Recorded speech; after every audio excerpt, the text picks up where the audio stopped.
책 길잡이 서문 읽기 도덕적 인간과 비도덕적 사회 라인홀드 니버 이 책에서 다루게 될 주제는 개인의 도덕적, 사회적 행위와 국가적, 인종적, 경제적인 사회 집단의 도덕적, 사회적 행위 사이에 분명한 구별이 있어야 한다는 것, 그리고 이러한 구별은 순수한 개인주의적 윤리가 항상 난색을 표하는 정치 정책들을 정당화하고 필요하게 한다는 것이다. 도덕적 인간과 비도덕적 사회라는 제목도 의도적인 구별을 시사하지만 그럼에도 불구하고 다음의 지면에서 다루게 될 주장을 공정하게 지적해주고 있다. 개인들은 행위의 문제를 결정할 때 자신의 관심보다는 다른 사람의 관심을 먼저 생각할 수 있고, 경우에 따라서는 자신의 유익보다 다른 사람의 유익을 선호할 수 있다는 의미에서 도덕적일 수 있다. 그들은 본래 동정심의 척도와 그와 같은 이해심을 부여받았으며 그 폭은 빈틈없는 사회 교육에 의해서 확대될 수 있다. 개인들이 갖고 있는 이성적인 능력은 그들로 하여금 정의감에 민감하게 한다. 교육적인 훈련이 이러한 정의감을 순화시키고 이기주의적인 요소들을 몰아낼 수 있다. 그때에 가서야 비로소 그들은 공정한 객관성의 척도로 그들 자신의 이해관계가 얽혀있는 사회적인 상황을 볼 수 있게 된다. 그러나 인간 사회와 사회 집단에서 이러한 모든 성과들을 이루기란 불가능한 것은 아니지만 개인의 경우보다 더욱더 어렵다. 모든 인간 집단에서는 집단을 구성하는 개인들보다 충동을 견제하고 인도할 이성이 적고 자기 초래의 능력이 적으며 다른 사람들의 유익을 이해할 수 있는 능력이 적고, 따라서 더욱더 많은 무제한의 이기주의가 그들의 인간 관계에서 나타난다. 개인의 도덕에 비해서 집단의 도덕이 열등함을 나타내는 것은 부분적으로는 자연적인 충동에 견주기에 충분한 강력한 이성적인 사회 세력을 확립하는 난점에서 기인하는 것이다. 그러나 그것은 부분적으로는 단순히 개인의 이기주의적 충동이 합성된 집단 이기주의의 표출이기도 하다. 개인의 이기주의적 충동은 개별적으로 신중하게 표현될 때보다도 공동의 충동으로 연합될 때 더욱 생생하게 표현되고 더욱 누적된 파장을 나타낸다. 이 글이 논쟁적인 성격을 가졌다면 그것은 종교적인 도덕주의자들과 세속적인 도덕주의자들을 겨냥한 것이다. 그들은 개인의 이기주의가 합리성의 발전이나 종교적으로 주입된 선한 의지의 성장에 의해서 점진적으로 견제를 받는다고 상상하며 모든 인간 사회와 집단 사이의 사회적 조화를 확립하기 위해서는 이러한 과정의 지속이 필수적인 것이라고 생각한다.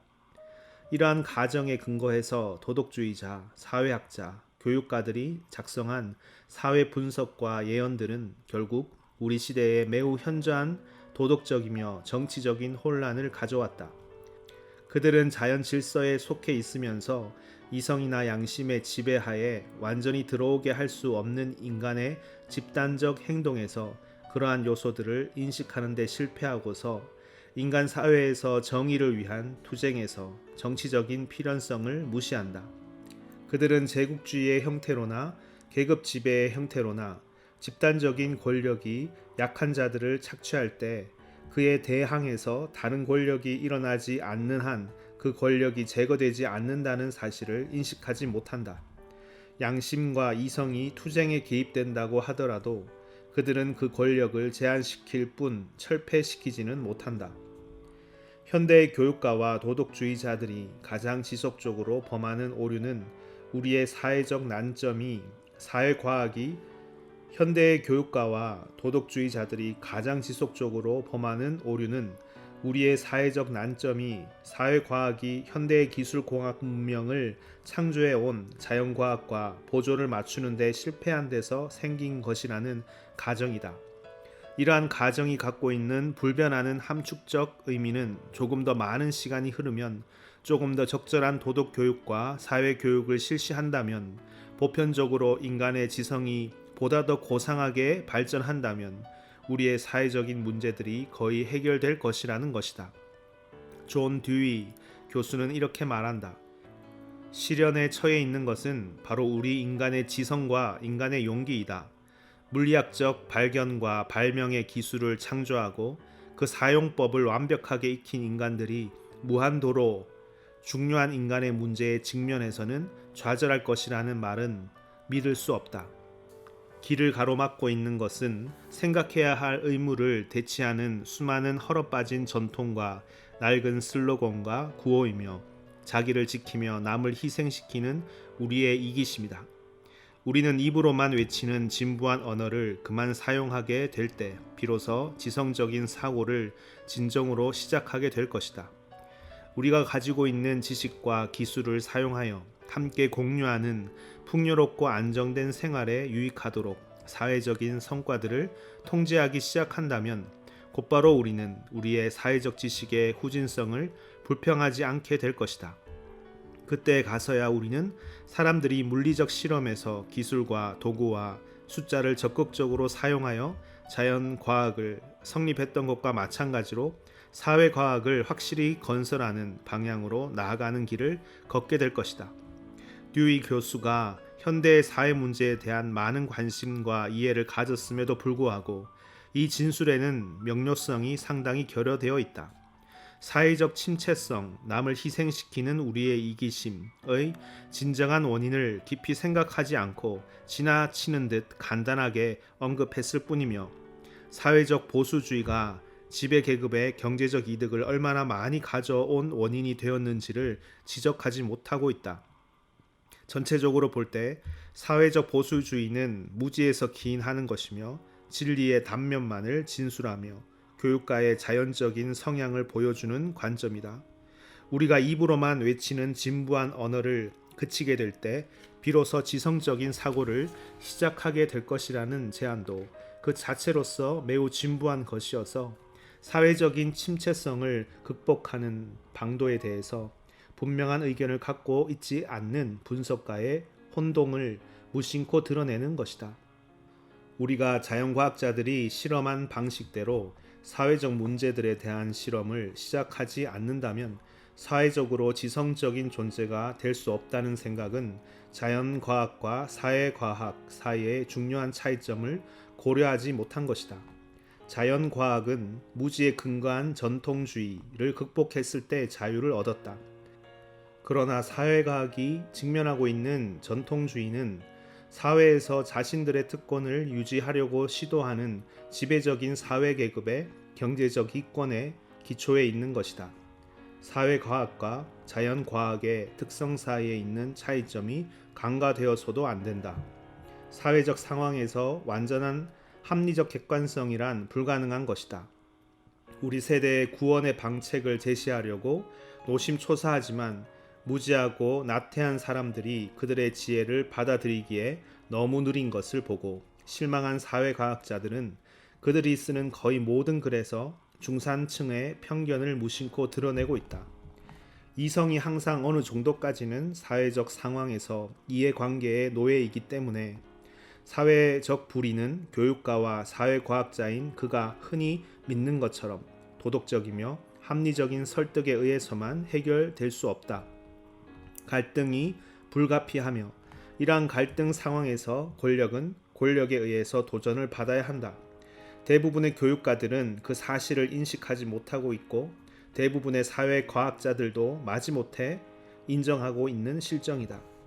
사회적인 갈등이 사회 정의를 실현해 가는 과정의 일부라면 우리의 구원이 사회생활에서의 실험적인 절차의 발전에 달려 있다는 듀이 교수의 제자들이 품고 있는 사상은 자연과학의 실험주의에나 걸맞는 것이며 그들이 생각하는 것처럼 실제로는 개연성을 갖고 있지 못한 것이다.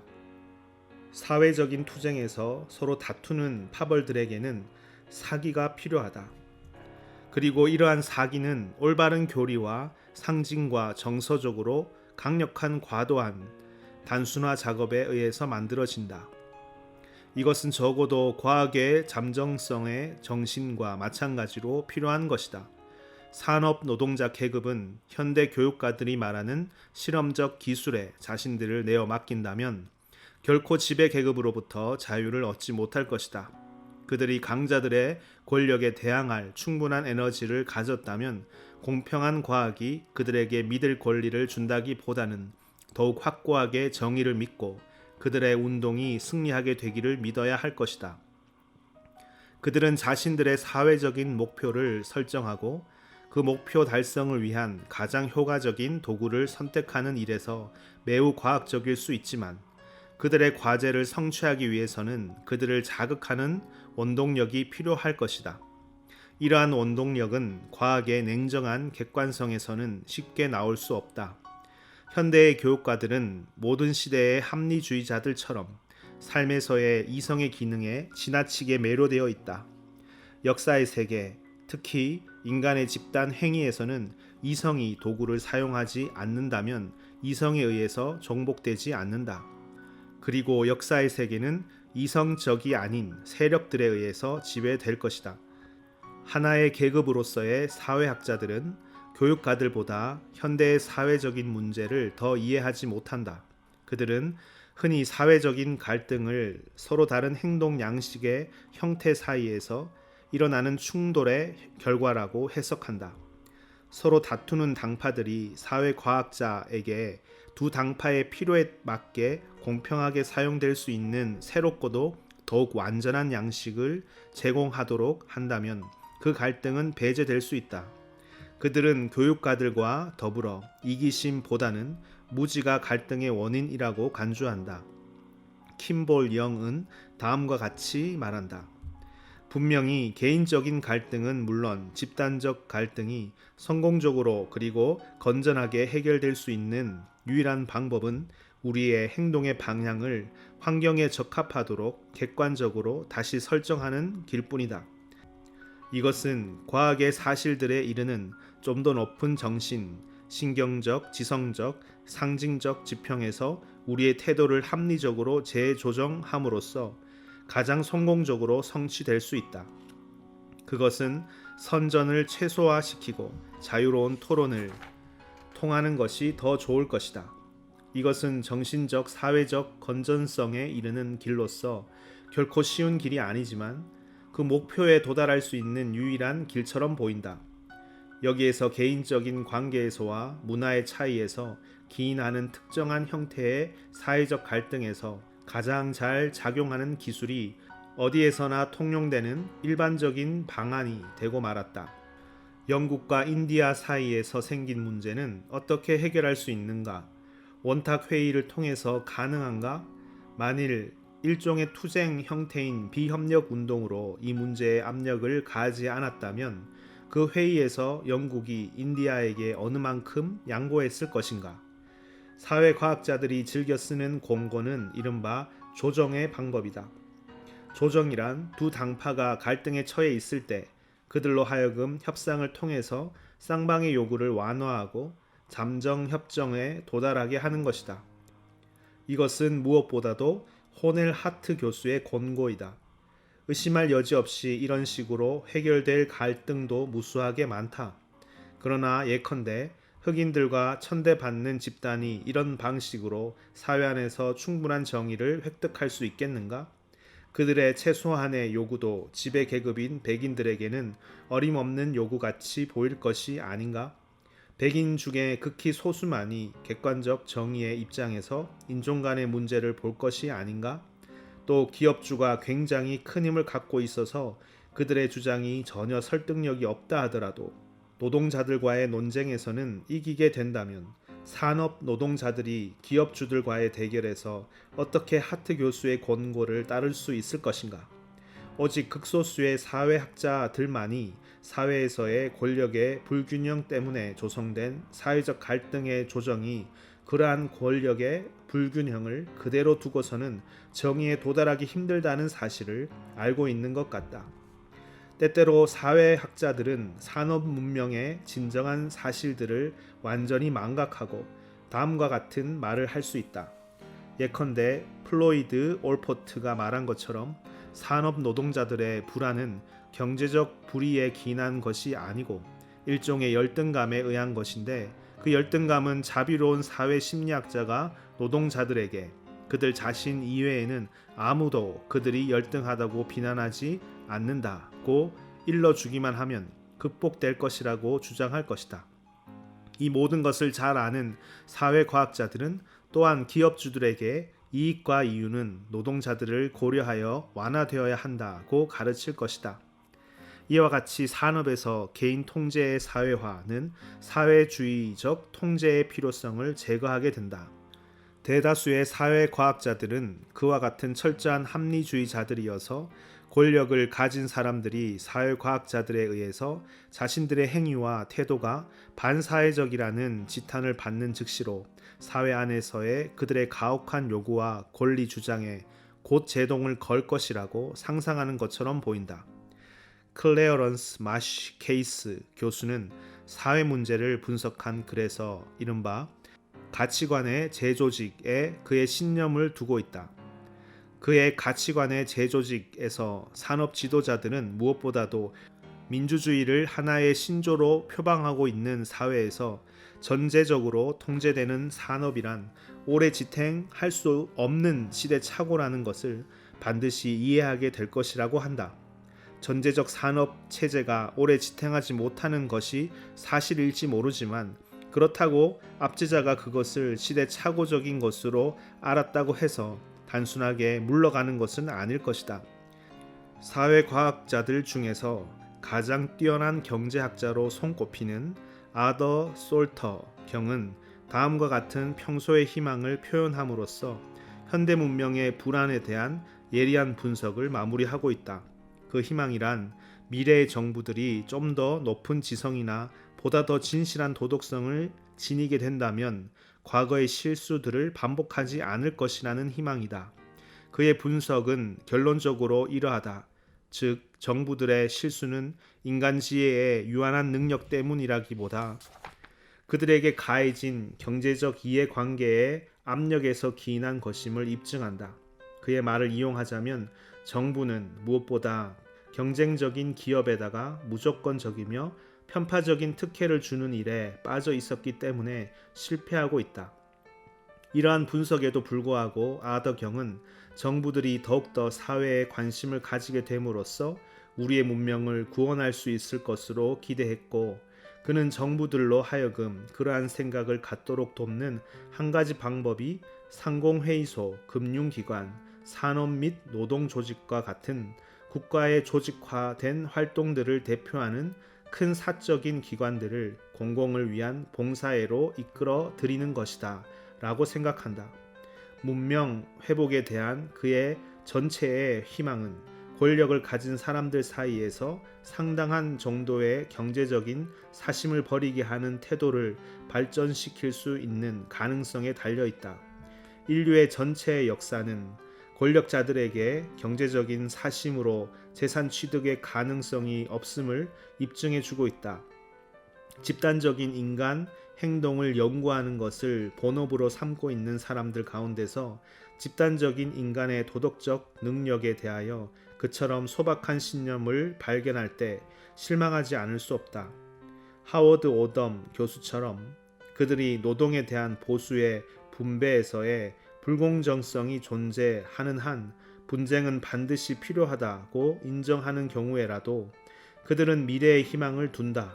그들은 사회적인 갈등이 교육과 협동이라는 좀 더 넓은 원칙이 확립되는 순간까지 임시적인 방편이라고 생각한다. 강제력이 없고 자발적인 정의를 수반하는 무정부주의가 모든 이류 사회과학자의 명백한 또는 함축적인 사회적 목표인 것처럼 보인다. 현대의 종교적 이상주의자들은 대개 사회과학자들을 본받아 타협과 조정을 사회 정의에 이르는 길로서 변호하고 나선다. 많은 교회 지도자들은 노동자의 주장을 옹호하거나 자본가의 편을 드는 것이 자신들의 과제가 아니라 양측의 모두 공평성과 조정의 정신을 권면하는 것이 그들의 임무라고 주장한다. 저스틴 로우 닉슨 박사는 이렇게 말한다. 오웬 영의 환상적인 자본주의와 램지 맥도널드의 빈틈없는 사회주의 사회 사이에는 건널 수 없는 심연이란 없다. 인류의 진보는 맥도널드의 입장을 따르느냐 아니면 영의 방안을 따르느냐에 달려있다. 불행하게도 글이 씌어진 이래로 맥도널드의 사회주의가 그렇게 특별하게 빈틈없는 것이 아니라는 것이 밝혀졌고, 또 경기 침체는 영이 제시한 환상적인 신자본주의와 그보다 덜 유쾌한 다른 자본주의의 형태 사이에 실제로 거의 차이가 없다는 것을 알려주었다. 종교적 도덕주의자들과 합리주의적 도덕주의자들 모두에게 결여되어 있는 것은 집단 관계에서 나타내는 모든 인간 집단 행동의 잔인한 성격에 대한 이해, 그리고 사욕과 집단적 이기주의의 힘에 대한 이해이다. 모든 도덕적 및 포괄적 사회 목표들에 대해서 집단 이기주의가 얼마나 완강히 저항하는지를 인식하는 데에 실패했기 때문에 불가피하게 그들은 비현실적이고 혼동된 정치 사상에 빠지게 되는 것이다. 그들은 사회적인 갈등이 도덕적으로 승인된 목표들을 성취하기에 불가능한 방법이라고 생각하거나, 그렇지 않으면 더욱 완전한 교육과 더욱 순수한 종교가 불필요하게 여기는 일시적인 편법으로 생각한다. 그들은 인간의 상상력의 제한성, 이성이 편견과 격정에 쉽게 굴복하는 일, 그리고 특히 집단 행동에서의 비합리적인 이기주의의 존속 등이 인간 역사 안에서 아마도 그 종말에 이르기까지 사회적인 갈등을 불가피한 것으로 만든다는 사실을 알지 못하고 있다. 현대 중간 계급 사이에 유행하는 인간의 덕목과 도덕적 능력에 대한 낭만주의적인 과대평가가 항상 현대의 사회적 사실들에 대한 비현실적인 평가의 원인이 아니다. 현대의 사회적 상황은 흔히 매우 현실적으로 평가되고 있지만, 새로운 교육이나 종교의 부흥이 장차 그러한 갈등을 불필요하게 만들 것이라는 희망이 표현되고 있다. 그럼에도 불구하고 중간 계급 문화의 상당 부분이 현대 상황의 분석에서 매우 비현실적인 것으로 남아있다. 현재 계급과 계급 사이, 국가와 국가 사이에서 우애 관계의 증가가 점점 더 분명하게 나타나고 있다고 생각한다. 그것은 국제연맹과 같은 협정, 켈로그 부전조약과 같은 모험, 기업연합과 같은 조직 등이 도덕적 사회적 성과인 것으로 생각하지만, 전체적 사실은 실제와는 전혀 다르다는 것을 말해준다. 사회심리학자인 조지 스트래튼 교수는 이렇게 말한다. 계속적이고 광범위한 진보는 항상 반드시 존재한다. 그러나 우리의 시대는 세계 관계에서 분명히 낡은 시대의 마감을 고하고 새로운 시대의 개막을 약속하는 것처럼 보인다. 전쟁의 숭고한 교훈 아래 대개의 국가들은 국제 간의 규율을 약속해주며 더욱더 효과적인 정부의 활동을 촉진시키는 정치적 협약을 맺게 되었다. 국제연맹을 국제관계에서의 하나의 획기적인 사실의 상징이라고 찬양하는 것이 일반화되었고, 기독교회 안에서는 거의 무조건적인 것으로 받아들여지게 되었다. 기독교계에서 자유주의적 기독교는 모든 사회적인 관계가 점진적으로 그리스도의 법 아래 들어오고 있다는 환상에 젖어들었다. 윌리엄 아담스 브라운은 자유주의적 기독교인의 전체 관점에 대해서 이렇게 말한다. 여러 가지 상이한 중심으로부터 그리고 여러 가지 상이한 형태로 연합되고 형제적인 사회를 위한 십자군 운동이 진행 중에 있다. 모든 문명화된 민중들이 참가하게 되고 전쟁이나 질병과 같은 공동의 적과 싸우기 위하여 협력하게 될 국제연맹의 이상은 지금까지 이상주의를 거의 의심치 않았던 사회에서 점점 인정을 얻고 있다. 인종 사이의 관계에서, 자본가와 노동자 사이의 분쟁에서, 그리고 좀 더 연약하고 보다 더 의존적인 사회의 구성원들에 대한 우리의 태도에서 우리는 일종의 사회적 양심을 개발하고 있다. 그리고 한 세대 전에는 당연하게 받아들여질 수 있었던 상황이 오늘날에는 참을 수 없는 스캔들로 느껴지기도 한다. 그런 엄명을 할 때 그는 전체 자유주의 기독교의 입장을 대변하는 것이다. 다른 신학자이며 목사인 저스틴 로우 닉스는 이렇게 생각한다. 경영 지도자들에게 사회적인 청지기 정신이 증대되어 가고 있다는 믿을 만한 또 다른 이유의 하나는 여러 가지 인도주의적인 사업과 교육 사업 등에서 이사직을 맡아본 그들의 경험에 근거한 것이다.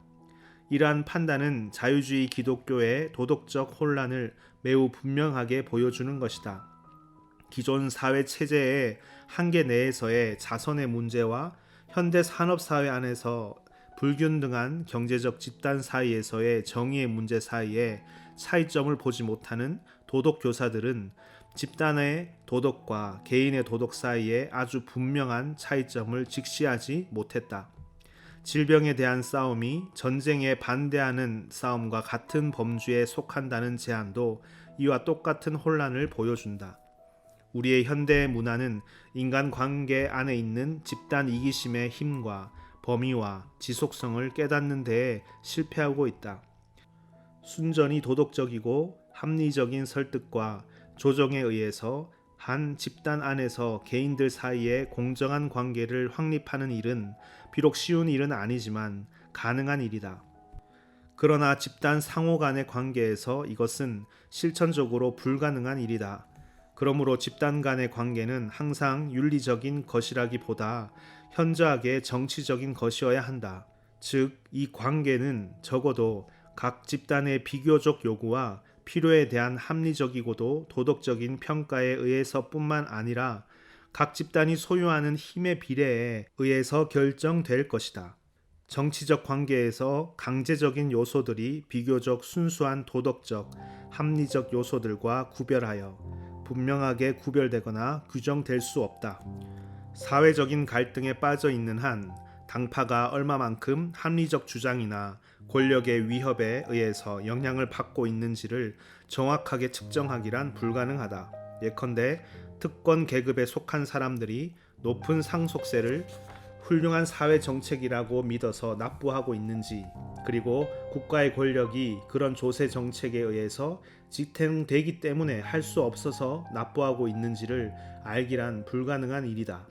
적어도 논쟁이 위기의 지점에 도달하지 않았을 때에 정치적 갈등은 실제적인 관용보다는 힘에 의해서 수행되기 때문에 임의의 피상적인 관찰자는 항상 도덕적 및 합리적 요소를 과대평가하고 갈등에서 실제로 사용되고 있는 숨겨져 있는 형태의 강제력과 힘을 망각하기가 쉽다. 인간 역사 안에서 사회적인 지성과 도덕적 선의가 아무리 증가하여 사회적 갈등의 잔인성을 완화시키는 데에 봉사한다 해도 그런 것들로서는 갈등 자체를 철폐할 수는 없다.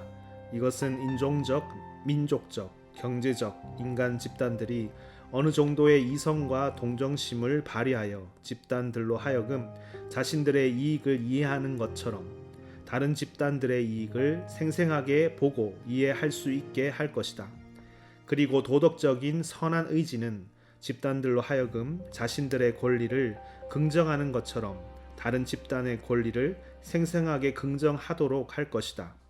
인간 본성의 불가피한 한계성과 인간의 상상력과 지성의 한계를 인정한다면 이것은 개인들이 접근할 수 있는 이상이긴 하지만 인간 사회의 능력을 초월하는 것이다.